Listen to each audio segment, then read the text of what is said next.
Last class में हम लोग खत्म किए थे क्या, ग्लाइकोलाइसिस। और ग्लाइकोलाइसिस के कई सारे पॉइंट्स हैं जो तुमको छूट गए थे, नोट्स में तुम पढ़े होगे तो तुमको मिले होंगे। इवन एनसीईआरटी में बच्चों को कई सारे डाउट्स, ठीक है। तो पहले एनसीईआरटी के वो डाउट, कॉमन डाउट ले लेते हैं जो बच्चों ने पूछे हैं करंट से, ढंग का ही डाउट है वैसे वो। मैंने उसको बताया भी और आप लोगों को भी ये डाउट बताना चाहता हूँ, क्योंकि आपके मन में भी हो सकता है डाउट अभी आया हो या तो आगे आ सकता है दोबारा जब पढ़ोगे तो। क्या कि सर आप बताए थे कि 5th स्टेप पे क्या होता है कि 3 पागल का फॉस्फोराइलेशन होता है, कैसे, by adding inorganic phosphate from water, ठीक है। और बनता है क्या है 1,3 बाय पागल, वाटर से नहीं, साइटोप्लाज्म से, सॉरी, साइटोप्लाज्म से इनऑर्गेनिक फॉस्फेट आता है और बाय पागल बनता है। और सर आपके नोट्स में ऐसा लिख रखा है कि यहाँ पे वाटर को भी एडिशन दिखा रखा है। हाँ होता है, होता है, 5th स्टेप पे होता है। आपके लेवल पर किसी काम का नहीं है कि वाटर का क्या हुआ नहीं हुआ। अभी आप पूरा डिटेल में थोड़ी ग्लाइकोलाइसिस पढ़े हो, रिएक्शन मैकेनिज्म थोड़ी पढ़े हो इसका। होता है, एक बात तो ये याद रखना है कि इसका होता है एडिशन, इसका वाटर का 5th स्टेप है। दूसरा बात कि ये जो इनऑर्गेनिक फॉस्फेट है इसमें जोड़ा 1,3 बाय पागल बना, तब जाके इसका होता है क्या, ऑक्सीडेटिव डीफॉस्फोराइलेशन। तो बनता क्या है, सॉरी, ऑक्सीडेटिव डीफॉस्फोरेशन, गलत से बोल रहा हूँ मैं, मतलब कि इसका होता है ऑक्सीडेशन, मतलब Na से बनता है क्या, NaDH2 बनता है। तो ये कन्वर्ट होता है किसमें, 1,3 बाय PgA, यहाँ पे डिहाइड्रोजनेज एंजाइम होता है। तो आप एनसीईआरटी देखे होगे तो एनसीईआरटी में ये पूरी स्टेप को वो कैसे लिखा है पता है, ऐसे लिखा है वो, यहाँ पे PgL लिख दिया, 3 पागल लिखता भी नहीं है वो, तो PgL लिख दिया और फिर वो डायरेक्ट यहाँ पे क्या कर दिया, 1,3 बाय PgA लिख दिया, ठीक है। और वो इसी में यहाँ पे आपको इनऑर्गेनिक फॉस्फेट ऐड होता दिखा दिया और यहाँ पे ऑक्सीडेशन होता दिखा दिया। मतलब समझ रहे हैं, वो इस 5th and 6th step reaction को, ये 6th स्टेप है, वो 5th and 6th step reaction को एक सिंगल स्टेप रिएक्शन में दिखा दिया है। लेकिन क्या ये एक सिंगल स्टेप रिएक्शन में होता है, जवाब क्या है, यस और नो, क्या ये एक सिंगल स्टेप रिएक्शन में होता है, नो। क्यों नहीं होता है, इसका गवाह कौन है, इसका गवाह कौन है, इसका गवाह कौन है, क्योंकि डिहाइड्रोजनेज। दो एंजाइम लग रहा है। नहीं वो नहीं, इसका प्रूफ, ये 2 स्टेप में होता है, इसका प्रूफ कौन है, खुद एनसीईआरटी है, बताते हैं कैसे। खुद एनसीईआरटी इस बात का प्रूफ है कि ये 2 अलग अलग स्टेप में होता है। अगर आप गौर से उसका थ्योरी पढ़े होंगे तो आप पढ़ लिए होंगे कि ग्लाइकोलाइसिस 10 स्टेप रिएक्शन है, पढ़े थे, अरे पढ़े थे, यस सर। और जब उसका आप ये वाला रिएक्शन वाला स्टेप काउंट किए होंगे तो स्टेप में आपको 9 स्टेप ही दिखा होगा। अब बताइए, इसका मतलब ये गलत है थ्योरी में, नहीं, नहीं ये गलत है, ये भी सही है और ये भी सही है, वो 9 स्टेप दिखाया है, ये थोड़ी बोला 9 स्टेप नहीं होता है, रिएक्शन में वो 2 स्टेप खा गया, मगर वो थ्योरी में तो तौर पे बोल ही दिया कि 10 स्टेप रिएक्शन होता है। तो इस बात का गवाह एनसीईआरटी खुद है, ये डबल स्टेप रिएक्शन है। और वो कैसे, तो ऐसे, जो मेरा आपको मेरे नोट्स में मिलेगा, ठीक है। तो बच्चों का एक कॉमन डाउट बन रहा था, ये मैंने क्लियर कर दिया। फिर बच्चों ने पूछा है डाउट में, ये सब अच्छे डाउट है इसलिए बता देते हैं, जो अच्छे डाउट है वो हम शेयर करेंगे आपके साथ। बच्चों ने पूछा है कि सर वो ग्लूकोज से ग्लूकोज 6 फॉस्फेट बनता था, ठीक है, यहाँ पे एंजाइम होता था हेक्सोकाइनेस। तो बच्चों ने बोला कि सर अगर ग्लूकोज का कंसेंट्रेशन बढ़ेगा तो भी क्या हेक्सोकाइनेस ये होगा क्या, इनहिबिशन शो करेगा क्या।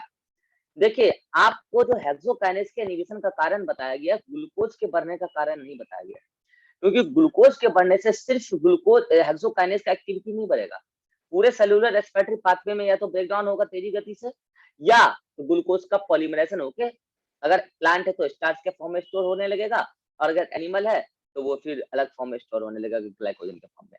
यहाँ पे हेक्सोकाइनेस तब इनहिबिट होता है जब ग्लूकोज 6 फॉस्फेट का कंसेंट्रेशन बढ़ जाता है, और ग्लूकोज 6 फॉस्फेट के कंसेंट्रेशन बढ़ने का 2 कारण हो सकता है, कि आगे के एंजाइम जो है वो स्लोली वर्क कर रहे हो, आगे का कहीं भी पूरा क्रेब साइकिल लिंक एटीएस, पूरा लिंक रिएक्शन आगे एटीएस तक कहीं ना कोई स्लोली वर्क कर रहा है, कहीं ना कहीं कोई डिस्टर्बेंस है, तो उसकी वजह से ग्लूकोज 6 फॉस्फेट का कंसेंट्रेशन बढ़ गया। कॉमन कारण ये होता है, इसलिए इसका इनहिबिशन कराना पड़ेगा, या नहीं तो अगर सच में ग्लूकोज बहुत तेजी गति से टूट रहा है, ग्लूकोज की मात्रा अधिक है, ये जरूरी नहीं है कि ग्लूकोज की मात्रा अधिक हो तभी तेजी गति से टूटेगा।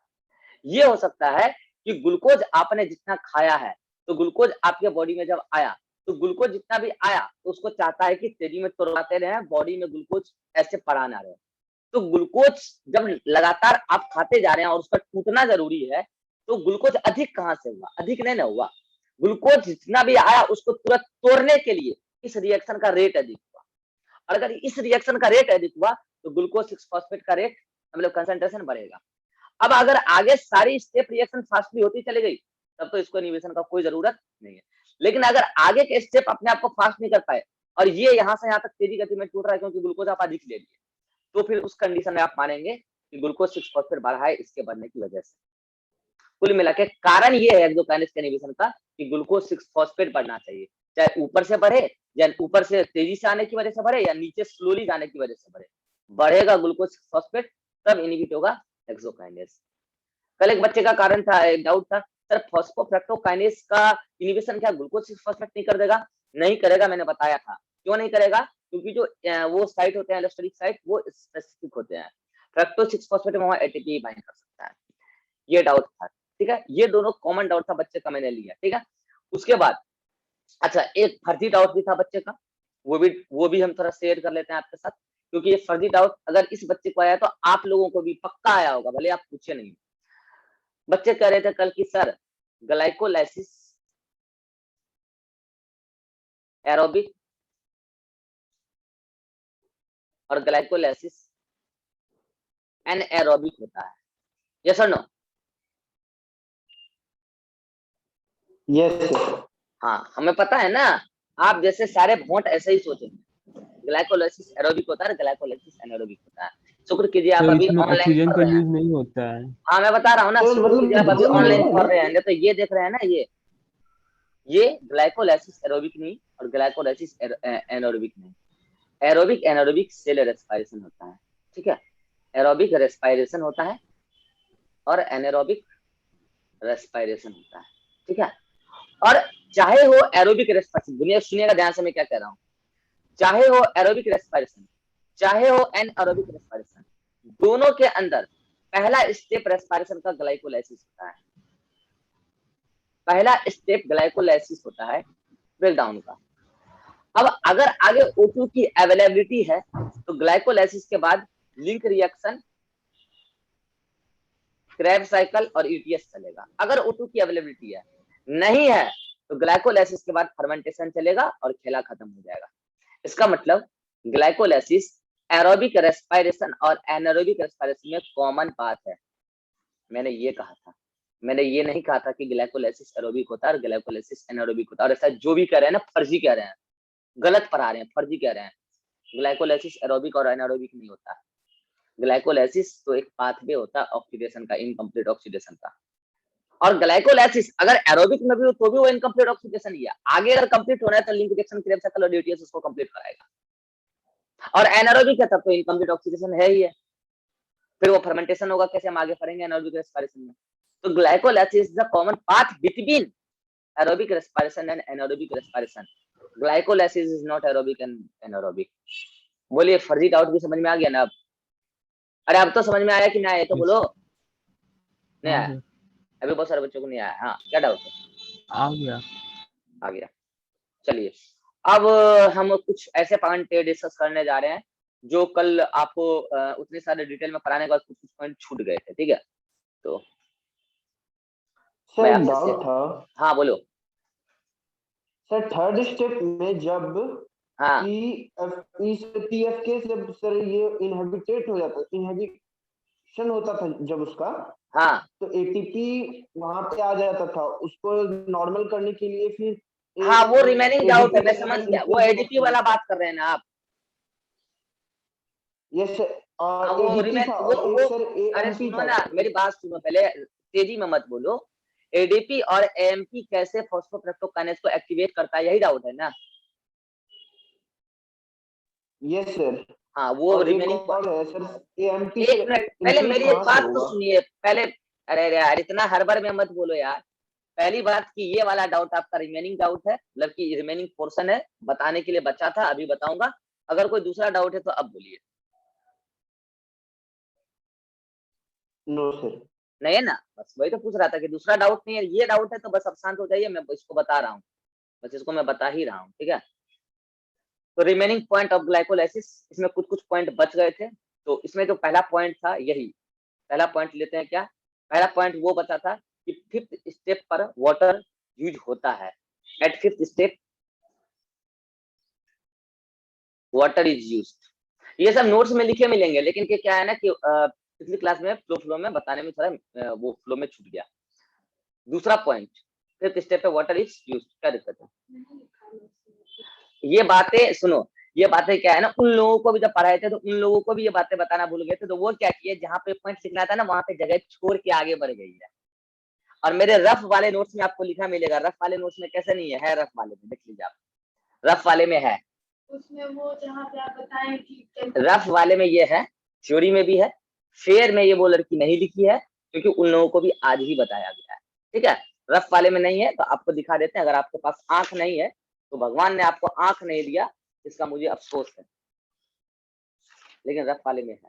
कहाँ है, मैं दिखा देता हूँ, कहाँ है वो मैं दिखा देता हूँ, देखिए रफ वाले में है। हम इसी का बात कर रहे थे, कैलकुलेशन जहाँ हाँ तो वही तो बोल रहे हैं, थ्योरी में है ना, थ्योरी में है, मतलब ठीक है। और इवन वो डायग्राम में भी है, ये देखिए डायग्राम में भी है, ठीक है। बस ये है कि वो लड़की जहाँ पे थ्योरी लिखी ना, तो इस कैलकुलेशन वाले थ्योरी की जगह जो है वो नहीं लिखी है, क्योंकि उसको बताया नहीं गया था, तो फेयर में लिख देगी, ठीक है। चलिए दूसरा पॉइंट जो छूट गया था वो क्या है, वही वाला है जो बच्चे को डाउट था, क्या कि सर फास्फोफ्रक्टोकाइनेज जो थर्ड स्टेप पे इनहिबिट होता है, तो ये तो समझ में आ गया कि inhibited by high concentration of ATP, ये तो समझ में आ गया। लेकिन नोट्स में एक पॉइंट लिख रखा है सर जो आप बताए नहीं, क्या कि activated by high concentration of या तो एडीपी या तो एएमपी, तो ये पॉइंट समझ में नहीं आया। तो सुनना, पहली बात, एक बात ये पूछ लीजिए, पीएफके का सबस्ट्रेट ना एटीपी है, ना एडीपी है, ना एएमपी है। पीएफके का सबस्ट्रेट, जो मेन सबस्ट्रेट है वो कौन है, वो है फ्रक्टोज, फ्रक्टोज 1,6 बाइफॉस्फेट, ठीक है। और पीएफके क्या करता है, एक सेकेंड, पीएफके थर्ड स्टेप का है, फ्रक्टोज हाँ 6 fructose phosphate 6 phosphate, sorry fructose 6 phosphate है, फ्रक्टोज 6 फॉस्फेट उसका सबस्ट्रेट है।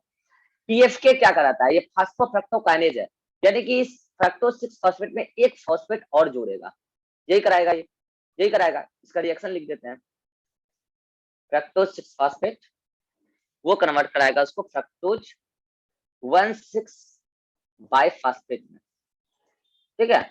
और यही रिएक्शन हो रहा था कल आपका फॉस्फोफ्रक्टोकाइनेज के प्रेजेंस में, और ये रिएक्शन होता है तब जब एटीपी अपना एडीपी दे देगा, सॉरी अपना फॉस्फेट दे देगा फ्रक्टोज 6 फॉस्फेट को, तो वो एडीपी में कन्वर्ट हो जाएगा। अब सुनिएगा ध्यान से, जो ध्यान से सुनेगा उसी को समझ में आएगा, जो ध्यान से नहीं सुना उसको समझ में नहीं आएगा, ठीक है। तो मैं क्या कह रहा हूँ सुनिएगा, मैं कह रहा हूँ कि अगर एटीपी की कंसेंट्रेशन सेल में ऑलरेडी अधिक है, इसका कहने का मतलब ये है कि इसका मतलब कि ये पूरी स्टेप जो है इतनी फास्ट ऑलरेडी चल रही है कि फाइनली जो रेड्यूसिंग पावर NADH2 FADH2 से एटीपी मिलने वाला है सेल में, वो ऑलरेडी नॉर्मल कंसेंट्रेशन से अधिक हो चुका है। और जब वो सेल में नॉर्मली कंसेंट्रेशन से अधिक हो चुका है तो इस रिएक्शन को अब रुकवाना पड़ेगा। ये नहीं कि एटीपी बढ़ता गया और ये एटीपी जो अपना फॉस्फेट देते रहेगा फ्रक्टोज 6 फॉस्फेट को और ये रिएक्शन और अधिक हो जाएगा, नहीं, यही तो स्लो करवाना है, इसी को तो इनहिबिट कराना है, लेकिन इसका इमीडिएट प्रोडक्ट ये काम नहीं कराता। कौन कराता, एटीपी, और एटीपी इस रिएक्शन का प्रोडक्ट नहीं है, वो पूरी सेल रेस्पिरेशन का फाइनल प्रोडक्ट एटीपी है। तो जब एटीपी का कंसेंट्रेशन अधिक होता है तो फास्फोफ्रक्टोज एंजाइम का जो साइट होता है, फास्फोफ्रक्टोकाइनेज एंजाइम का जो साइट होता है, ध्यान से देखिएगा मैं क्या कह रहा हूँ, इस साइड पे एक जगह बाइंड करता है क्या, फ्रक्टोज 6 फॉस्फेट, ये वाला, और यहाँ पे बाइंड करता है क्या, एडीपी। एक सेकंड नोट करेगा, यहाँ पे बाइंड करता है एटीपी, सुनेगा, यहाँ बाइंड किया, इस कलर से लेते हैं, फ्रक्टोज 6 फॉस्फेट, और यहाँ बाइंड करता है एटीपी। नॉर्मली ऐसा होता है, सुनेगा, नॉर्मली ऐसा होता है। और इस दौरान क्या होता है कि फिर इसका कैटालाइसिस वगैरह चलता है, इसका फॉस्फेट तोड़ के इसको दे दिया जाता है, तो ये फ्रक्टोज 1,6 फॉस्फेट बन के निकल जाता है और ये एडीपी बन के निकल जाता है। नॉर्मली यही हो रहा है रिएक्शन कि दो साइट है, मेन साइट पर कौन बाइंड हो रहा है, फ्रक्टोज 6 फॉस्फेट, और नीचे वाले साइड पे एटीपी बाइंड हो रहा है। एटीपी अपना फॉस्फेट फ्रक्टोज 6 फॉस्फेट को दिया तो एटीपी एडीपी बन के निकल गया, और फ्रक्टोज 6 फॉस्फेट फ्रक्टोज 1,6 बाइफॉस्फेट बन के निकल गया। लेकिन जब एटीपी का कंसंट्रेशन नॉर्मल की तुलना में अधिक हो जाता है, तो यहाँ जो एटीपी बाइंड कर रहा था यहाँ तो कर ही रहा है, क्योंकि बहुत ज्यादा एटीपी हो गया तो रिएक्शन तो चल रहा था बहुत तेजी करके, तो अब एटीपी यहाँ पर जो एलोस्टेरिक साइट होता है वहां जाके बाइंड करने लगता है, और अगर एटीपी यहाँ आके बाइंड करने लगता है तो इसका कॉन्फ़िगरेशन चेंज हो जाता है। तो अब फ्रक्टोज 6 फॉस्फेट यहाँ पे चेंज बाइंड नहीं कर सकता, और फ्रक्टोज 6 फॉस्फेट यहाँ पे बाइंड नहीं कर सकता, तो ये अब ये एटीपी भी यहाँ पे बाइंड नहीं कर सकता, और कुल मिला के ये एटीपी में कन्वर्ट नहीं हो सकता। इसका मतलब उस दौरान क्या हो रहा है कि एटीपी का कंसंट्रेशन जो अधिक हो गया था वो इस पूरी रेट को बढ़ा दिया था, फाइनली पूरी रेट को बढ़ा दिया था, एटीपी अधिक हो गया था। तो ये एंजाइम जैसे कुछ मॉलिक्यूल पीएफके को इनहिबिट किया, तो अब ये रिएक्शन जो है स्लो हुआ। तो अब उस दौरान सेल में जितने भी अधिक कंसंट्रेशन और एटीपी थे, कुछ एटीपी तो पीएफके को इनहिबिट करने में काम आ गए। अब एटीपी सेल में बना ही इसलिए क्योंकि वो किसी न किसी वर्क में जाके यूटिलाइज होगा, ध्यान से सुनेगा, उसी को बात समझ में आएगा। एटीपी बना ही सेल में इसलिए था कि सेल में कहीं कहीं यूटिलाइज होगा, अब अधिक बन गया था तो उतना यूटिलाइज हो नहीं रहा था, तो अब एटीपी बनने की प्रोसेस फिलहाल रोक दी गई है। कैसे, एटीपी ने ही अपने एंजाइम थर्ड स्टेप पर जाकर पीएफके को इनहिबिट कराया। एटीपी, क्योंकि एटीपी इस एंजाइम से बनता नहीं है, फाइनली बनता है एटीपी, तो एटीपी ने एटीपी बनने के प्रोसेस जो ग्लाइकोलाइसिस के दौरान थर्ड स्टेप पर था, वो भी एक एटीपी बनने का स्टेप था। एटीपी डायरेक्ट नहीं बनता उसमें, लेकिन फाइनली वो स्टेप एटीपी तक पहुंचेगा, तो उस थर्ड स्टेप में पीएफके को जाके इनहिबिट कर दिया एटीपी खुद ने। तो अब सेल में जो एटीपी बचा है वो पहले का बना हुआ है, और अभी बनाना फिलहाल रोक दिया गया है, स्लो कर दिया गया है, ये है कहने का मतलब। एक सेकंड रुकिएगा, कोई है बाहर, कौन?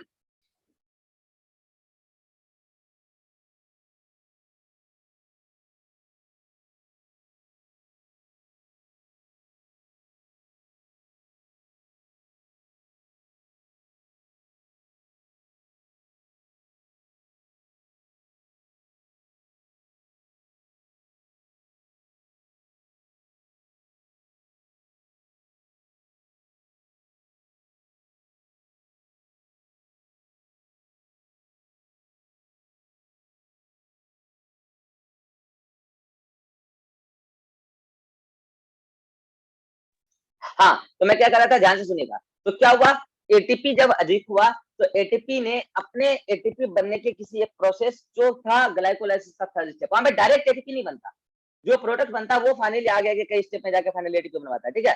तो उस स्टेप को पीएफके को जाके इनहिबिट कर दिया। तो अब जो सेल में इतना एटीपी बना वो पहले ही बना था जब रिएक्शन फास्ट हो गया था तब। तो अब एटीपी बनना फिलहाल रुक चुका है, अब ये एटीपी सेल के द्वारा यूटिलाइज होने लगेगा, और जब एटीपी यूटिलाइज होने लगेगा तो एटीपी कन्वर्ट होने लगेगा एडीपी में, या तो एडीपी में या एएमपी में। अगर दो फॉस्फेट छिड़ने लगेंगे तो एडीपी या एएमपी में। तो अब क्या होने लगेगा, एटीपी जब यूटिलाइज होने लगेगा सेल के द्वारा तो एडीपी में जब कन्वर्ट होने लगेगा तो या एडीपी या एएमपी का कंसंट्रेशन बढ़ने लगेगा। कुल मिला के अब सेल में एटीपी की होने लगी कमी। तो जब एटीपी की कमी होने लगी तो फास्फोफ्रक्टोकाइनेज के एलोस्टेरिक साइट पे जो बाइंड हुआ था एटीपी, अब वो भी निकलेगा वहां से सेल के नीड के लिए। तो जब वो निकलेगा वहां से तो इसका पूरा कॉन्फ़िगरेशन, ये कब होगा ऐसा, यहाँ वाला जो बाइंडेड एटीपी था इनहिबिट करने के लिए जो बाइंड किया था वो कब निकलेगा, जब सारे एटीपी एक्स्ट्रा वाले यूटिलाइज हो जाएंगे सेल में, और सेल में एटीपी की कमी पड़ने लगेगी यूज के लिए। इसका मतलब उस दौरान सारे एटीपी क्या हो चुके हैं, एडीपी और एएमपी का कंसंट्रेशन एटीपी की तुलना में बढ़ गया है। तो उस दौरान अब क्या होने लगा कि एटीपी जो बाइंड किया था फास्फोफ्रक्टोकाइनेज को इनहिबिट करने के लिए वो भी रिलीज हो जाएगा सेल के नीड के लिए, तो वो भी जाकर एटीपी अब कुल मिला के जब यहाँ से रिलीज होगा तो रिवर्सिबल इनहिबिशन तो था ही, ये कॉन्फ़िगरेशन फिर से सुधरेगा, ये कॉन्फ़िगरेशन फिर से सुधरेगा। और उस दौरान ऐसा नहीं कि एटीपी बिल्कुल जीरो हो गया, बिल्कुल जीरो हो जाएगा तो सेल मर जाएगा। तो कुछ एटीपी क्या होगा, यहाँ के बाइंड करेगा और फिर ये बनना स्टार्ट होगा, और ये बनेगा तो ये आगे चल के प्रोसेस में जल्दी से जाकर एटीपी दिलवाएगा, फिर ये सारा रिएक्शन जो है नॉर्मल हो जाएगा। आई थिंक कि अब सभी को समझ में आ गया होगा ये लाइन कैसे है। Yes sir. Harsh, yes sir समझ में आ गया। आइए अतीक। Yes sir. हाँ, तो मैंने समझा दिया, एक लाइन में नोट्स में ये और ये लिखा हुआ। अब आप इसका डिटेल एक्सप्लेनेशन चाहते हैं तो मैंने आपको समझा जरूर दिया है। आप अभी वाले स्क्रीनशॉट का, अगर स्लाइड का स्क्रीनशॉट लेना चाहते हैं ले लीजिए। बाकी मैंने समझा दिया, आप अपनी भाषा में लिख सकते हैं अपने जगह पर अपने नोट्स में, लेकिन मैं बस एक दो लाइन लिखूंगा और इसको मैंने एक्सप्लेन कर दिया। तो ये पॉइंट छूटा था एक, मैंने ये समझा दिया, ठीक है। नेक्स्ट पॉइंट मैं आपको बताऊं क्या क्या छूट गया था, जो मैं मतलब की फोटो लेके आया हूँ कि क्या क्या आपका छूट गया था, वो मैं बता दूं। ये पॉइंट भी बता दिया, ये पॉइंट भी बता दिया। हाँ, एक पॉइंट आपको और मिला होगा नोट्स में, आइए डिस्कस कर लेते हैं वो। तीसरा रिमेनिंग पॉइंट, ऐसा एक वर्ड मिला होगा आपको, टू रेडॉक्स पोटेंशियल। एक जगह ऐसा कोई वर्ड मिला होगा। कुछ बच्चे जिनका केमिस्ट्री अच्छा होगा वो तो समझ गए होंगे, जिनका केमिस्ट्री गंदा होगा खास करके फिजिकल और इनऑर्गेनिक, तो वो नहीं समझ पाए होंगे। आपको याद है कि जब 1,3 बाइपागल 1,3 बाइपागल का ऑक्सीडेशन होता था तो बनता था 1,3 बाय पीजीए, और इस दौरान एक एनएडी कन्वर्ट होता था एक NADH2। अब समझिएगा, ये जो एक NADH2 है ना, इसमें ये हाइड्रोजन कितना है, 2 एटम, 2H। इस 2H को आप ऐसे भी लिख सकते हैं 2H प्लस 2 इलेक्ट्रॉन। और यही जो 2H प्लस एक, मतलब कि एक बार जब रिडक्शन होता है तो 2 रेडॉक्स पोटेंशियल का ट्रांसफर होता है, ऐसा कहते हैं। तो एक hydrogen is considered as 1 redox potential, तो 2 hydrogen is considered 2 redox potential. ये आपको नोट्स में कहाँ लिखा होगा, मैं आपको ये भी बता देता हूँ। ये आपको नोट्स में लिखा मिला होगा, ग्लाइकोलाइसिस का जो पेज है, PFK वाला जो हेक्सोकाइनेज वाला एंजाइम है, उसके अगले पेज पे नीचे में कहीं लिखा होगा, जहां इस रिएक्शन का थ्योरी लिखा है, ऐसे करके लिखा होगा, चूंकि ऐसे फलाना ढिकाना, ठीक है। तो वहां पे आपको ये वर्ड मिला होगा, 2 रेडॉक्स पोटेंशियल। तो 2 रेडॉक्स पोटेंशियल वो किसको बोल रहा है, 2 हाइड्रोजन को बोल रहा है, ठीक है। मतलब कि 2H plus and plus 2 electron, this one, ठीक है। एक पॉइंट जो और छूट गया था, छूट क्या गया था, बस आपको नोट्स में थोड़ा और बेटर तरीके से लिखा हुआ कल मिलेगा आपको पेयर में, इसका चक्कर आपको समझा देते हैं। देखिए, टोटल या डायरेक्ट एक ही वर्ड है। जब टोटल बोले तो आपको समझना है डायरेक्ट, मतलब कि सबस्ट्रेट लेवल फॉस्फोरेशन, ठीक है। और जब वो आपको बोलेगा नेट एटीपी, तो आप क्या सोचेंगे, डायरेक्ट मतलब टोटल, या फिर डायरेक्ट बोलिए उसको माइनस यूज्ड। तो अगर टोटल बोले तो 4 एटीपी मिलता है सबसे लेवल फॉस्फोरेशन से। नेट बोले तो 4 माइनस 2 को यूज होता है ना फर्स्ट स्टेप और थर्ड स्टेप में, तो नेट बोले तो 2। तो ये सारी बातें छूटी थी जो मैंने अभी आपको बता दिया है। बोले क्लियर है? Yes sir. Yes sir. ठीक, यस सर। क्या देखना है आपको? अच्छा हाँ, वो पॉइंट, हाँ वो पॉइंट, एक पॉइंट और छूटा है, एक पॉइंट और छूटा है, सही याद दिलाए। ये पॉइंट इंपॉर्टेंट था। वैसे नोट्स में आप पढ़े होंगे, एक पॉइंट आपको लिखा मिला होगा कि first, third and 10th step, यही वो 3 स्टेप है जहाँ एक्सोकाइनेज यूज भी होता है। ये तीनों स्टेप, सॉरी काइनेज, एक्सोकाइनेज नहीं kinase, first, third and 10th step, वो तीनों स्टेप हैं जहां रिएक्शन रिवर्सिबल होती है। ऐसा नोट्स में लिखा था, देखें। अरे बोलो। Yes sir. यस हाँ, सर। अब बताते हैं इसका राज क्या है। इसका राज कुछ और ही है। राज ये है, these all step of glycolysis, these all step reaction of glycolysis are biologically reversible। तो फिर ये इरिवर्सिबल का चक्कर क्या है? फिर ये मैं बता देता हूँ। देखिए, आपको याद रख लेना है कि 1 3 10 जहां पर काइनेज एंजाइम इन्वॉल्व होता है वो इरिवर्सिबल है, लेकिन ये बायोलॉजिकली रिवर्सिबल होता है। इसका चक्कर क्या है? जब मैं आपको एंजाइम पढ़ाया था ना, तब मैं आपको बताया था इस दुनिया में जितने भी बायोलॉजिकल रिएक्शन हो रहे हैं ना सेल के अंदर, मेटाबॉलिज्म, वो केमिकल के प्रेजेंस में, यानी कि वो एंजाइम के प्रेजेंस में, बायो कैटलिस्ट के प्रेजेंस में हो रहे हैं। और सारे रिएक्शन जो एंजाइम के प्रेजेंस में होते हैं वो रिवर्सिबल ही होते हैं। कोई भी रिएक्शन वो रिवर्सिबल होता है। ये मैंने एंजाइम में भी बताया था, जिनको नहीं बताया था वो जान लें। इंजाइम यानी कि बायोकैटलिस्ट लिविंग सिस्टम के अंदर जो भी रिएक्शन हो रहा है वो रिवर्सिबल ही होता है। एक कारण तो ये है कि ये रिवर्सिबल होते हैं क्योंकि इसका मतलब सेल के अंदर चल रहा है तो रिवर्सिबल होता है। तो फिर ये इरिवर्सिबल चक्कर कहाँ से आया? देखिए, पता है आपको मैं बता दूं, अब तक का एक ऐसा पर्टिकुलर प्रोसेस जिसको सबसे ज्यादा बायोकेमिस्ट्री वाले ने स्टडी किया वो ग्लाइकोलाइसिस है। ग्लाइकोलाइसिस अब तक साइंटिस्टों ने सबसे ज्यादा बार स्टडी किया अलग अलग चीजों को लेकर। तो ये 1/3 एंड 10th स्टेप जब भी लैब में कराया जाता है तो ये स्टेप रिएक्शन रिवर्सिबिलिटी शो नहीं करते। अगर अलग सेपरेट करा के रिवर्सिबल कराने की कोशिश करें तो सारे रिएक्शन स्टेप जो है ग्लाइकोलाइसिस के रिवर्सिबिलिटी शो कर देते हैं, मतलब कि रिवर्स बैक में प्रोडक्ट बना देते हैं फॉरवर्ड बैकवर्ड करके। लेकिन 1/3 एंड 10th को कितना भी आप इन्वायरमेंट दे दें, कुछ भी दे दें लैब कंडीशन में, ये रिवर्सिबिलिटी शो नहीं करते। तो ये इरिवर्सिबल तो है मगर कहाँ? इन लैब, मतलब इन विट्रो लैब में, क्योंकि वहां पर साइंटिस्टों को ये स्टेप रिवर्सिबिलिटी शो नहीं करता है। और यहाँ पर ये स्टेप अगर लिविंग सिस्टम में चल रहा है तो ये रिवर्सिबल है। ये तो आप देखने नहीं गए ना, आंख से आप देखने तो नहीं गए ना कि दोबारा वाला प्रोडक्ट मिला कि नहीं मिला, तो फिर ये आपको पता कैसे चला कि ये रिवर्सिबल है? तो मैं आपको याद दिलाना चाहता हूँ, एक बात बताइए ना, आप इतना तो जानते हैं ना, जब आपका सेल चाहेगा एनाबॉलिज्म करना तो बैकवर्ड रिएक्शन शो कर लेगा और करता है। फर्स्ट स्टेप वहां से भी बैक हो सकता है, ग्लूकोज 6 फॉस्फेट से ग्लूकोज। थर्ड स्टेप रिएक्शन यानी कि फ्रक्टोज 6 फॉस्फेट, वहां से भी बैक हो सकता है। एक तो ये वो इस बात का गवाह। दूसरा गवाह क्या है? 10th स्टेप वाला का जोरदार गवाह है, बताते हैं क्या। 10th स्टेप वाले में क्या है कि पीपी बनता है किसमें? पायरीवेट में, पायरीविक एसिड में। जो बच्चे हमसे फोटोसिंथेसिस पढ़े हैं वो याद कीजिए C4 प्लांट केम प्लांट, वहां पे पायरीविक एसिड से रीजनरेट होता था पीपी, क्योंकि पीपी वहां पे प्राइमरी CO2 एक्सेप्टर होता था C4 एंड केम प्लांट में।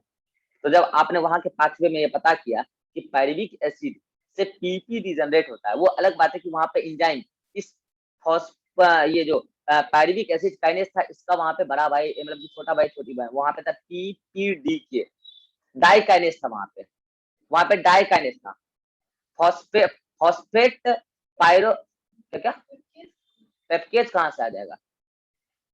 पेप्केज कहां से आ जाएगा? पायरीवेट से पीपी रीजनरेट करने में जाके पढ़ के आइएगा। पीपीडीके था, ठीक है, डाई काइनेज था वहां पे, बस यहाँ पे डाई काइनेज था, यहाँ पे एक काइनेज है, ठीक है।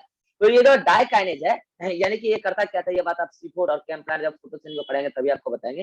वो एट अ टाइम दो फॉस्फेट को खींच लेता था, ठीक है, दो अलग अलग एडीपी से। तो कुल मिला के यूं समझिए ना, अगर क्योंकि ये भी काइनेज बस इन दोनों एंजाइम में थोड़ा सा स्लाइड चेंज है।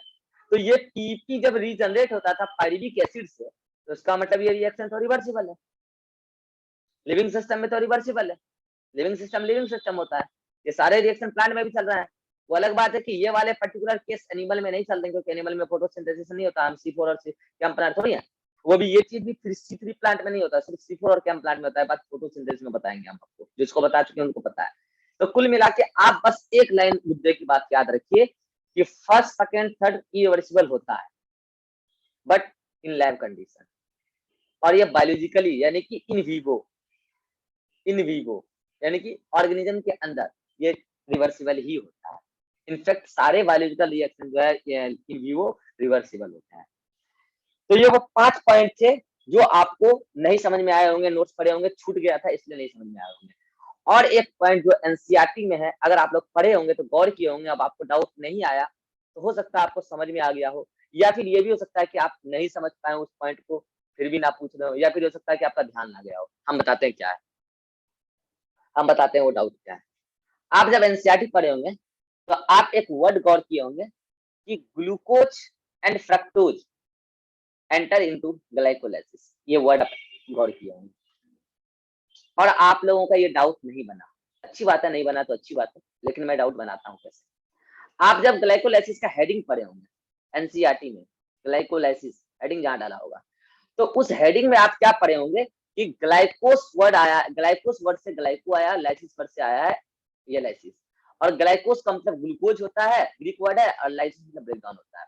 इसका मतलब glycolysis is the breakdown of glucose, glycolysis the breakdown of glucose. तो ये नाम क्यों पड़ा? क्योंकि जब ग्लूकोज के ब्रेकडाउन वाले स्टेप वाले रिएक्शन को अगर साइंटिस्ट स्टडी कर रहे थे तो उन्होंने ग्लाइकोलाइसिस नाम दे दिया।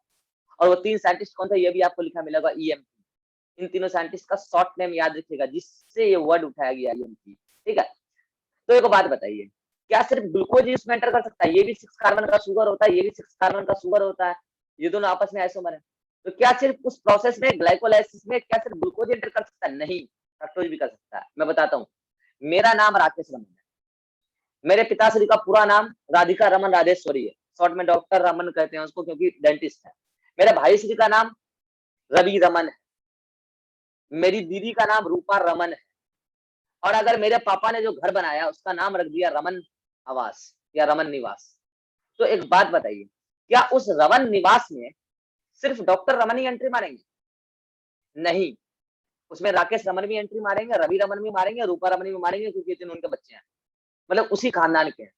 तो फिर उस घर का नाम रमन निवास क्यों पड़ा?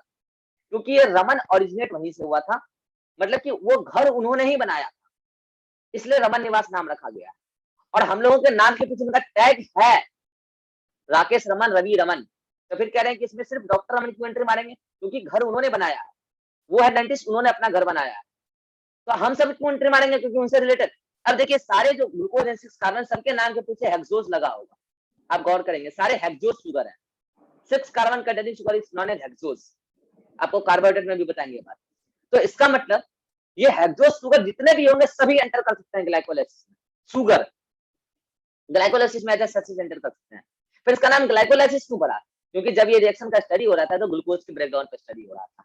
बोलिए, आप समझ में आया? ग्लूकोज भी एंटर कर सकता है और फ्रक्टोज भी एंटर कर सकता है, समझ में आया? Yes sir. अब और एक बात बताते हैं, और एक बात बता रहे हैं, एनसीईआरटी में आप एक वर्ड सुने होंगे कि प्लांट फोटोसिंथेसिस करके स्टार्च बनाता है, ओके। और ये स्टार्च क्या होता है? स्टोर्ड कार्बोहाइड्रेट होता है प्लांट के अंदर, स्टोर्ड कार्बोहाइड्रेट होता है प्लांट के अंदर। और फिर उसने लिखा होगा कि अगर इस स्टार्च पे एक एंजाइम गिर जाए इनवर्टेज, जिसका नाम है इनवर्टेज, तो ये स्टार्च कन्वर्ट हो जाता है किसमें? ग्लूकोज एंड फ्रक्टोज में, ग्लूकोज एंड फ्रक्टोज में। और ये ग्लूकोज फ्रक्टोज दोनों एंट्री कर सकता है ग्लाइकोलाइसिस में। अब आपको समझ में आ गया होगा। लेकिन फिर एक लिखा है कि ऐसे लिखा है, subsequent step of glycolysis for the glucose and fructose is same, ऐसा लिखा है। तो सब्सिक्वेंट के मतलब क्यों? सब्सिक्वेंट मतलब कि कमिंग स्टेप, यानी कि स्टार्टिंग के कुछ स्टेप सेम नहीं है, आगे वाले कुछ स्टेप सेम है। हाँ, स्टार्टिंग के स्टेप सेम नहीं है, बताते हैं कैसे। ये ग्लूकोज जाएगा जब ग्लाइकोलाइसिस में तो इस पे हेक्सोकाइनेज एक्ट करेगा, तो ये ग्लूकोज 6 फास्फेट में कन्वर्ट हो जाएगा। और ये ग्लूकोज 6 फास्फेट में जब आइसोमेरेज एक्ट करेगा तो ये फ्रक्टोज 6 फास्फेट में मतलब कि बदल जाएगा। ये हेक्सोकाइनेज जैसे ग्लूकोज का फास्फोराइलेशन करा के ग्लूकोज 6 फास्फेट बनाया है, ये हेक्सोकाइनेज इसी तरीके से फ्रक्टोज का भी फास्फोराइलेशन करा सकता है, क्योंकि ग्लूकोज और फ्रक्टोज आपस में आइसोमर है। तो हेक्सोकाइनेज के लिए दोनों सेम जैसे ही मॉलिक्यूल है लगभग लगभग। तो हेक्सोकाइनेज पे ग्लूकोज भी बाइंड कर सकता है एज अ सबस्ट्रेट और फ्रक्टोज भी बाइंड कर सकता है एज अ सबस्ट्रेट, और दोनों का फास्फोराइलेशन हो सकता है अलग अलग मॉलिक्यूल ऑफ हेक्सोकाइनेज के द्वारा। तो जैसे हेक्सोकाइनेज ने ग्लूकोज को ग्लूकोज 6 फास्फेट में बदला है, वैसे हेक्सोकाइनेज फ्रक्टोज को फ्रक्टोज 6 फास्फेट में कन्वर्ट कर सकता है। तो अब यहां तक का स्टेप तो यानी कि अलग अलग हुआ है ना, क्योंकि ये वाला स्टेप तो हुआ नहीं इस वाले में, लेकिन यहाँ के बाद वाला स्टेप दोनों के अंदर सेम होगा। तो यही लाइन लिखा आगे एनसीईआरटी ने, यहाँ के बाद के लिए लिखा हुआ line, subsequent step of metabolism of glucose and fructose are same, ऐसे। और उसके पहले क्या लिखा है? Glucose and fructose both can enter into ये।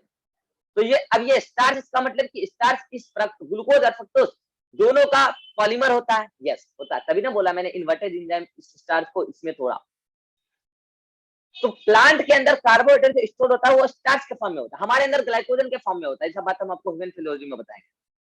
तो कुल मिला के आप यूं समझे कि ये पॉलीसेकेराइड है, ये दोनों मोनोसेकेराइड है, और दोनों 6 कार्बन कंटेनिंग शुगर है, और 6 कार्बन कंटेनिंग शुगर एंटर कर सकता है किसमें? ग्लाइकोलाइटिक पाथवे में, ग्लाइकोलाइसिस में। बोलिए, समझ में आ गया सारे रिमेनिंग पॉइंट? Yes sir. तो ठीक है, हमारे पास इस मीटिंग के लिए 4 मिनट बचे हैं, हम इस मीटिंग को समाप्त करते हैं।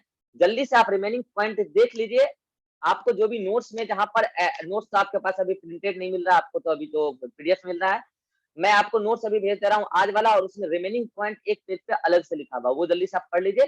देन हम नया मीटिंग क्रिएट करते हैं। ओके